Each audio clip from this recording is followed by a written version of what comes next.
And welcome back. ہماری special transmission جاری ہے جس میں ہم نے پاکستان موومنٹ، دو قومی نظریہ، پاکستان کا خواب، پاکستان میں ابھی اس وقت ہم جہاں پر ہیں، کیا ہم جناح کے ویژن پر ہیں، اور خاص طور پہ محمد علی جناح کے حوالے سے اب تک ڈسکس کیا ہے. ایک دفعہ ابھی ہم بات کریں گے دو قومی نظریہ پہ. جو دو قومی نظریہ ہے اس کے معنی یہ ہیں کہ مسلمان ہندوؤں سے علیحدہ قوم ہے، تشخص الگ ہے، ان کی الگ تہذیب ہے جو ہندوؤں سے مختلف ہے. علامہ اقبال نے اسی بنیاد پر 1930 میں الہ آباد میں مسلم اکثریتی صوبوں کو ایک علیحدہ ریاست بنانے کا خیال پیش کیا تھا. ایک تھاٹ تھرو تھیسس تھا. 23 مارچ 1940 کو لاہور میں اسی نظریے کی بنیاد پر مسلمانوں نے ایک علیحدہ وطن کے لیے قرارداد منظور کی. دوسری جانب کانگریس کا پروپیگنڈا یہی تھا کہ ہندو مسلمان ایک جیسے ہیں، ان کی تہذیب اور کلچر ایک ہے، مسلمان اور ہندو ایک ہی قوم ہے، اس لیے ایک قوم کا ایک ہی وطن ہونا چاہیے.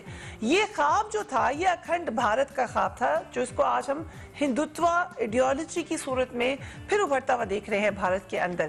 مگر اصل میں یہ ایک سفید جھوٹ ہے جو کہ تاریخ سے ثابت بھی ہو چکا ہے. پاکستان پریکٹیکلی 1947 میں وجود میں آیا، مگر نظریاتی طور پر پاکستان اسی روز بن گیا تھا جب یہاں کہا جاتا ہے کہ پہلے شخص نے اسلام قبول کیا تھا. اس وقت ہی یہ تشخص جو تھا وہ اجاگر کر دیا گیا تھا. اس حقیقت کو قائد اعظم نے بھی بیان کیا.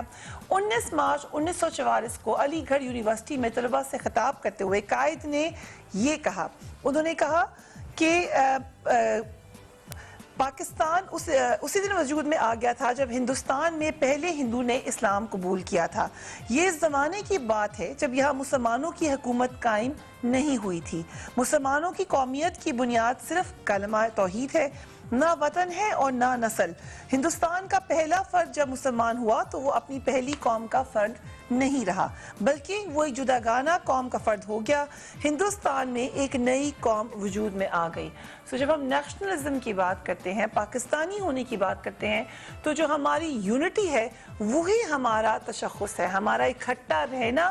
ہمارا یقیناً اختلاف رائے ہر جگہ پر ہوتا ہے، لیکن اختلاف رائے کے ساتھ کچھ چیزوں پہ کنسنسس بھی ضروری ہے.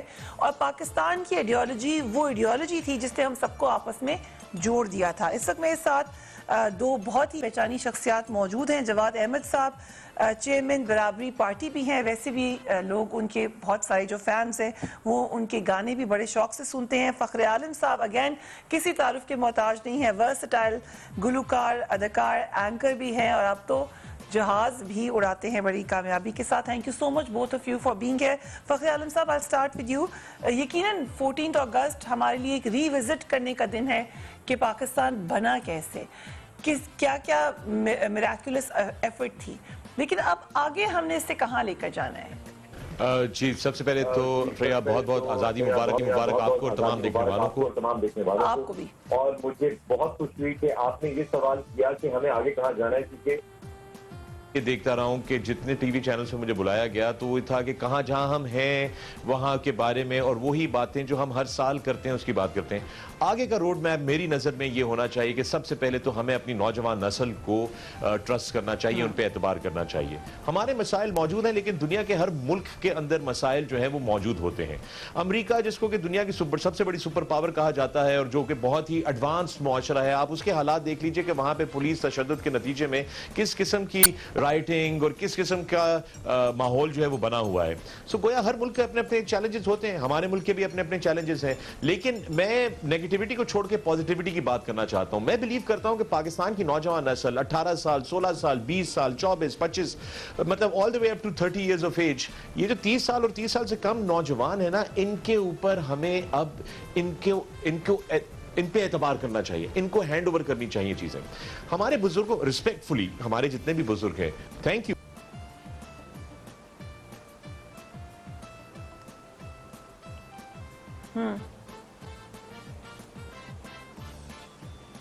مسلسل حوصلے کی نمازی کرنے ہی، لیکن یہ ہوا تھا، یہ جاتی ہوئی تھی، یہ مسئلہ تھا، یہ تھا، وہ تھا. We need to look ahead of us. Now, ہمیں اپنا اسپیس پروگرام لانچ کرنا چاہیے، ہمیں اپنی ٹیکنالوجی انوویشن کے اوپر فوکس کرنا چاہیے، ہمیں اپنی اکنامک ڈیولپمنٹ اکنامک پروگرس کے اوپر فوکس کرنا چاہیے، ہمیں سی ٹیک کے اوپر فوکس کرنا چاہیے. چائنا پاکستان اکنامک کوریڈور ہمارے مستقبل کا گارنٹور ہے. اس بات کو ہمیں سمجھنا ہوگا. اور میری حکومت پاکستان ریاست پاکستان کی گزارش ہوگی کہ یہ اب وہ چیز ہے کہ جس کے اوپر آپ لوگوں کو اپنی رسک قائم کرنی ہوگی اور ہمیں بحیثیت قوم کسی ایسے انسان کو ایسے شخص کو ایسے نظریے کو ایسی سوچ کو ٹالریٹ نہیں کرنا جو کہ ہمیں ڈیوائڈ کرنے کی کوشش کرے, ہمارے بیچ میں دراریں ڈالنے کی کوشش کرے, ہمارے بیچ میں دیواریں کھڑی کرنے کی کوشش کرے, ہمارے بیچ میں دوریاں ڈالنے کی کوشش کرے. Trust the youth, bring the nation together. ہمیں لیڈر سے زیادہ ہیلر کی ضرورت ہے جو ہمیں ہیل کر سکے اور ہمیں مستقبل کے سفر پہ لے کے جا سکے. دیکھیں فیوچر بلانگس ٹو یو. ہم کہتے ہیں نا بچے کل کا مستقبل ہے, بچے کے مستقبل ہے, یوتھ ہے, یہی ہے فیوچر. فیوچر ان کی عمارتیں اور صرف ہائی وے نہیں ہوتے یا بڑے بڑے ایئرپورٹ اور بڑے بڑے انفراسٹرکچر نہیں ہوتے خالی, وہ فیوچر کا بالکل حصہ ہے, وہ بڑا انٹیگرل پارٹ ہے. اصل فیوچر مستقبل تو اس ملک کے لوگ ہوتے ہیں نا. تو آپ اپنے مستقبل کو کے بارے میں سوچیں اور اس کو صحیح کرنے کے بارے میں سوچیں. آج learn from your past, build in the present for a better future, یہ ہمارا روڈ میپ ہونا چاہیے, یہ ہماری ویژن ہے. کل کی بات کریں لیکن بار بار ٹیکنالوجی, سائنس, سینس, ایجوکیشن آن ماڈرن ویز. لیکن آج بھی تعلیم کی جب ہم بات کرتے ہیں, میں دیکھ رہا تھا کہ حکومت پاکستان جو ہے وہ نیا یونیفائڈ سلیبس آنا چاہتی ہے. بہترین اسٹیپ ہے, بہت اچھا اسٹیپ ہے, لیکن وہ سلیبس کیا ہے؟ کیا ہم نئی ٹیچنگ میتھڈ اور نئی ٹیچنگ چیزوں کو جو ہے وہ اپنائیں گے اس کے اندر؟ کیا ہم اپنے لوگوں کا, اپنے بچوں کا دماغ کھولیں گے؟ کیا ہم ان کو موقع دیں گے کہ وہ کریٹیکل تھنکنگ کر سکیں, وہ چیزوں پہ سوال اٹھا سکیں, وہ پروگرس کی اور دنیا کی بڑی پکچر کو دیتے ہیں؟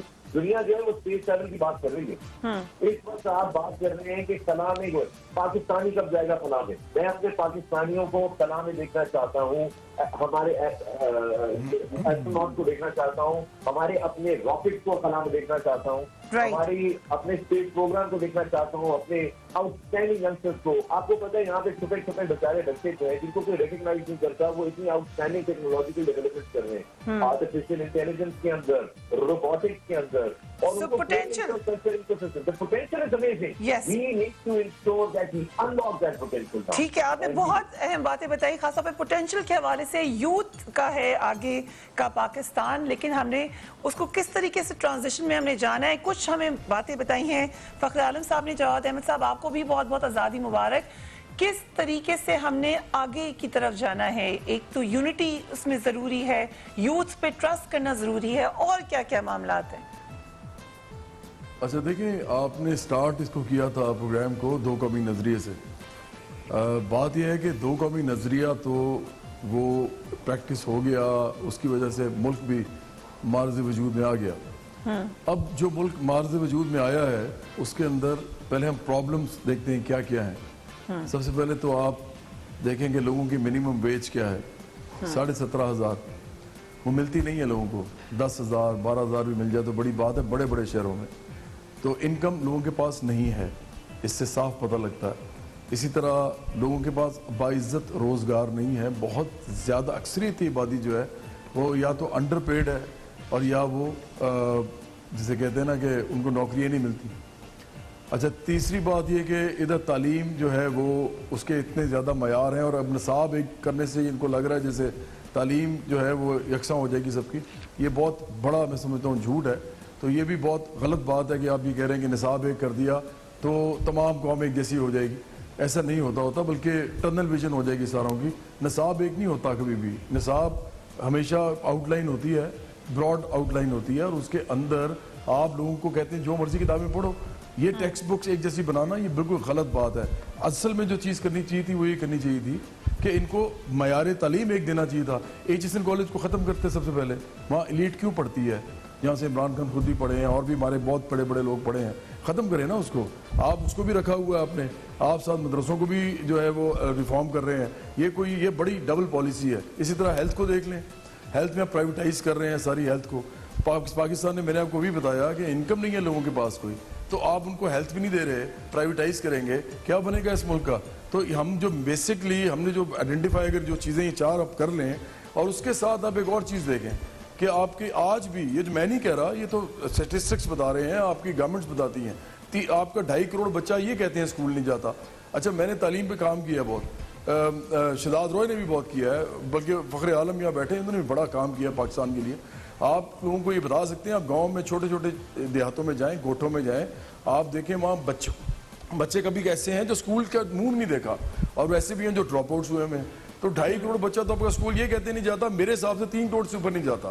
اچھا, اب یہ ہے آپ کا پاکستان اصل میں. تو میں یہ کہتا ہوں کہ دیکھیں اس وقت ہمیں یہ جھوٹے نعرے نہیں لگانے چاہیے. ہمیں اس ملک کے اندر جو لوگ آئے تھے خوشحالی کے خواب کے ساتھ, کیونکہ ایک بات میں بڑی امپورٹنٹ یہاں پہ کرنا چاہتا ہوں, نوجوان مجھے سن رہے ہیں. علامہ اقبال نے قائد محمد علی جناح کو خط لکھے تھے جب وہ چلے گئے تھے روٹ کے انگلینڈ. اس خط کا جسٹ یہ تھا, ایک بہت امپورٹنٹ خط تھا ان کا, اس کا جسٹ یہ تھا کہ پاکستان بر صغیر کے مسلمان بہت بری حالت میں ہیں, خوشحالی نہیں ہے ان کے پاس, تعلیم کی بھی کمی ہے, بہت برے حالات ہیں, تو روزگار بھی نہیں ہے ان کے پاس. تو مجھے لگتا ہے کہ ایک چیز مجھے ایسی سمجھ آئی ہے, اگر آپ آئیں گے واپس تو ہم اس پہ لوگوں کو اکٹھا کر سکتے ہیں, کیونکہ وہ ہمارا مذہب ہے, کیونکہ وہ مساوات سکھاتا ہے, برابری کی بات کرتا ہے. تو آخری خطبہ بھی انہوں نے آپ دیکھیں نا کہ وہ یہی تھا کہ آج سے تمام انسان برابر ہیں, کسی گورے کو کالے پہ, کالے کو گورے پہ, عجمی کو اجمی پہ, اجمی کو عربی کا فقید حاصل نہیں, اور اگر کوئی آگے بڑھے گا کسی سے تقویٰ میں بڑھے گا. اور تقویٰ کی دوڑ تو کمپٹیشن میں نیچے کی طرف جانے کی ہوتی, اوپر کی طرف جانے کی نہیں ہوتی, سادہ زندگی ہوتی تھی ان لوگوں کی. اب مسئلہ یہ ہے کہ کیا ہم نے جب یہ کیا, پاکستان بنایا, تو اس کے بعد ہم نے یہ سارا کچھ ان لوگوں کو دیا؟ نہیں دیا. آپ نے علامہ اقبال نے ان کو واپس بلایا اور خوشحالی کے اوپر پاکستان بنا تھا, خوشحالی کے خواب کے ساتھ. اب آپ خوشحالی نہیں دی. اور میں آخری آپ کو بات بتاؤں, یہ بات بڑی سخت ہے لیکن بات بالکل ٹھیک ہے کہ آج اگر آپ مسلمانوں کے لیے جو اسٹیٹ ہم نے بنائی ہے, میں بھی سچا پکا مسلمان ہوں, میں بھی سچا پاکستانی ہوں, میں نے بہت پاکستان کے لیے جو کر سکتا تھا کیا ہے, گانے بھی بہت بے تحاشا گائے ہیں. لیکن کیا آج اگر انڈیا کے مسلمان یہاں آنا چاہیں کہ یہ اسلامک اسٹیٹ ہے یا مسلم اسٹیٹ ہے, بہت حالات خراب ہیں ان کے لیے, تو کیا ہم اپنے لوگوں کو کچھ دے پائیں جو ان کو دے پائیں گے؟ اور دوسری بات, کیا وہاں پہ شاہ رخ خان اور امیتابھ بچن وہ ایک ہی اسٹیٹس انجوائے کرتے ہیں؟ کیا شاہ رخ خان یہاں آئیں گے؟ یہ امیر غریب کا مسئلہ ہے.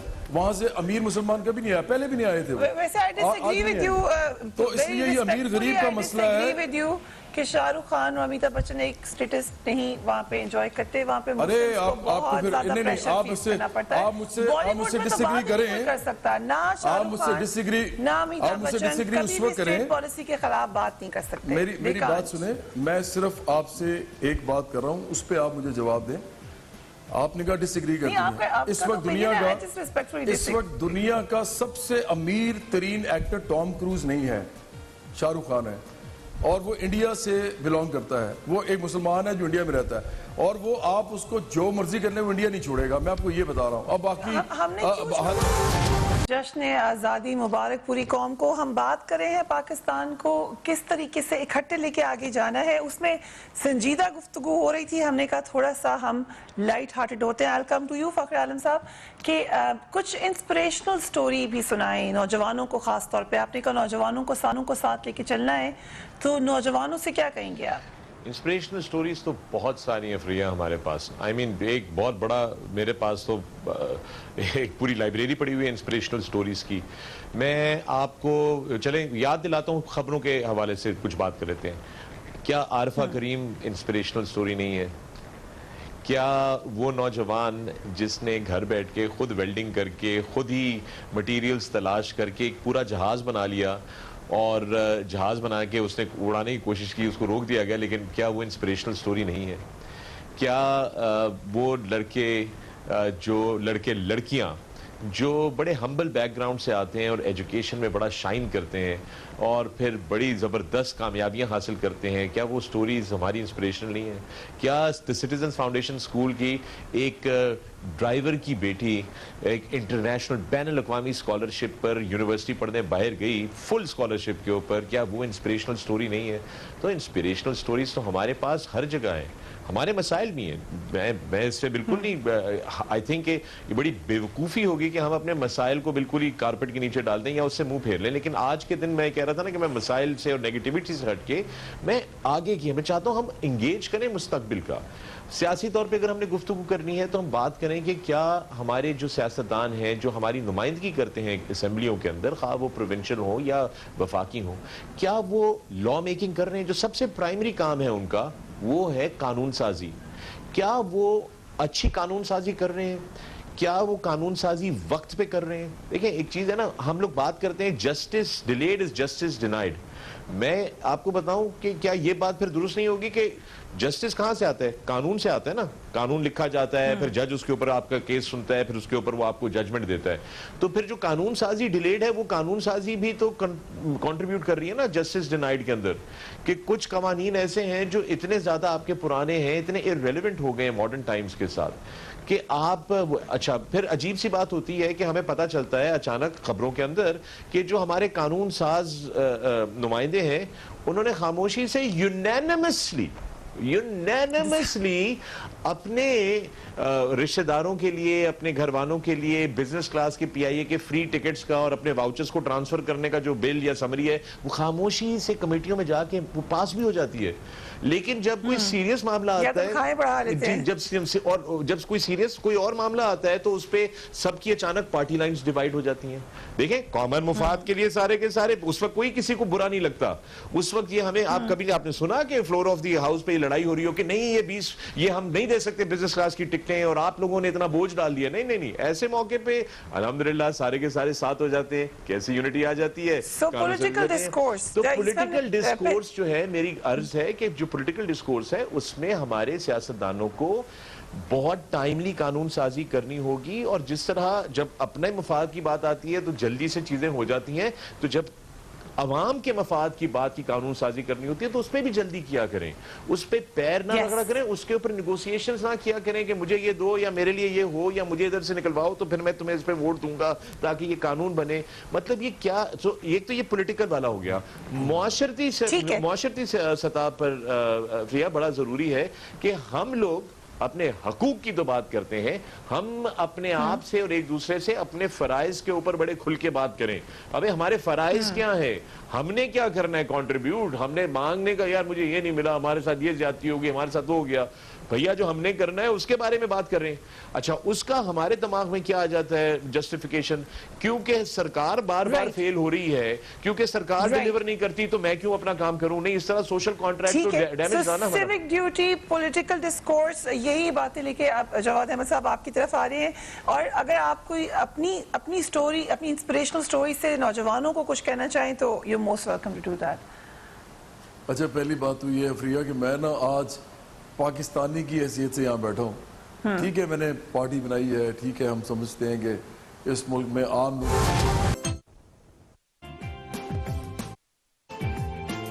And welcome back. جواد احمد صاحب, وقفے پہ جانے سے پہلے آپ کہہ رہے تھے کہ آپ ایز اے پاکستانی بات کر رہے ہیں, ایز اے پاکستانی بیٹھے ہیں یہاں. کہ آج پولیٹیکل بات کم کروں, کیونکہ وہ تو دیکھیں پولیٹیکل ایرینا جو ہے وہ بالکل فرق ہوتا ہے. اور آج 14 اگست ہے تو میں چاہوں گا کہ کیونکہ پھر وہ بہت جو ہے نا اور طرح کی باتیں ہو جاتی ہیں, کنفرنٹیشنل ہو جاتی ہیں.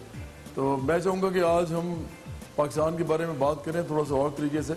تو انسپریشن تو میں نے دیکھیں اس ملک میں بہت سے لوگوں سے لی ہے. میں نے تو موسیقی میں علیحدہ لی ہے, پھر میں کرکٹ کھیلتا تھا اس میں علیحدہ لی ہے, اور پھر اب آج جو میں بیٹھا ہوا ہوں تو میں نے پولیٹیکل لوگ بھی دنیا میں جتنے بھی ہیں پاکستان کے علاوہ بھی, ان سے بھی بہت انسپریشن لی ہے. لیکن میں سمجھتا ہوں کہ جو آرٹسٹ ہوتا ہے وہ بہت سینسٹیو ہوتا ہے, اور وہ چاہے پولیٹکس کرے نہ کرے, وہ کہیں نہ کہیں لوگوں کے احساسات سے جڑا ہوتا ہے. کیونکہ جب ہم آرٹ کریٹ کرتے ہیں نا تو دو چیزیں بڑی امپورٹنٹ ہوتی ہیں کہ آپ جہاں پہ بیٹھے ہوئے ہیں وہ آرٹ کریٹ کر رہے ہیں, تو وہ جن لوگوں کے لیے کر رہے ہیں ان لوگوں کے ساتھ آپ کیا فیل کرتے ہیں, اپنا جو بانڈ ہے, اور وہ لوگ ان کے حالات کیسے ہیں, وہ کس طرح رہتے ہیں, آپ کو پتہ ہوتا ہے ارد کیا ہو رہا ہے آپ کے. اور دوسرا یہ ہوتا ہے کہ آپ نے اب ان لوگوں کو اگر کچھ دینا ہے تو اس کے ساتھ اس میں کیا بہتری کی گنجائش ہو سکتی ہے. میں نے کوشش کی ہے فریہ ہمیشہ کہ میں ایسی موسیقی کروں جس سے 2-3 چیزیں ہوں. ایک تو میں نے پاکستان کے لیے بہت گایا, بہت لکھا بھی, کمپوز بھی کیا. میرا خیال ہے شاید کوئی سبجیکٹ ایسا ہو جسے میں نے گانا نہ بنایا ہو یا میں نے اس پہ گایا نہ ہو, چاہے وہ ایجوکیشن ہو, ہیلتھ ہو, امپلائمنٹ ہو, یہ جو ہے پولیو ہو, پھر پاپولیشن ہو, ڈرگز ہو, کوئی بھی بہت سارے ایشوز ہیں جو میں آپ کو بتا رہا ہوں میں نے کام کیا.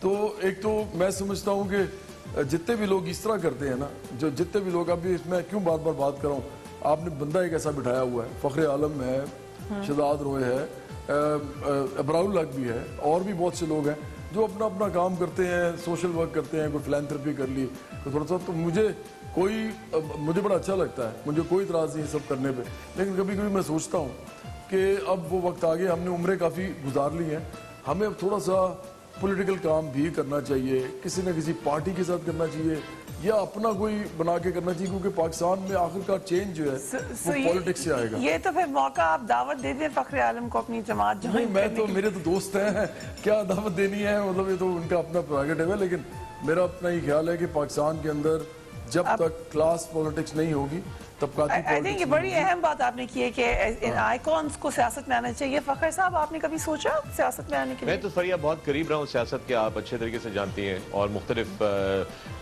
جماعتوں میں جتنے بھی لوگ ہیں, رہنما ہیں, ان سے میں بہت قریبی طور پہ انٹریکٹ کرتا ہوں, آج بھی, اب بھی. لیکن میں مجھے ہوا یہ کہ میرا کوئی زیادہ خاص جو ہے نا, مجھے ریئلائز, چونکہ میں نے بہت قریب سے دیکھی اور میں بہت ساری چیزیں جو نہیں کہنا چاہتا, بٹ میں نے ریئلائز کیا کہ ہم غلط جگہ پہ دیکھ رہے ہیں, کم از کم میں غلط جگہ پہ دیکھ رہا ہوں. مجھے کوئی زیادہ وہ ایسی چیزیں نہیں نظر آئیں, کوئی ایسی ڈائنامک لیڈرشپ یا ویژن جو ہے وہ کسی میں نظر نہیں آئی جو کہ آپ کو متاثر کرے. تھوڑا بہت میں متاثر ضرور ہوا, لیکن جب میں ان قریبی چیزوں کے قریب آیا تو پھر مجھے ریئلائز ہوا کہ یہ تو سروائیول کی پالیٹکس ہے, کہ میں کسی طریقے سے پاور میں رہ جاؤں, میں کسی طریقے سے وہ میں, لیکن میں کیا دیکھتا ہوں, ہمیں لیڈرز کی نہیں, ہمیں ہیلرز کی ضرورت ہے, ہمیں اکٹھا کرنے والے. بہت اہم بات آپ کر رہے ہیں جینٹلمین, بہت انلائٹنڈ گفتگو, بٹ انفارچونیٹلی ہمارا وقت ختم ہو رہا ہے. 11 بجے دوبارہ with a few academics. I'll be back.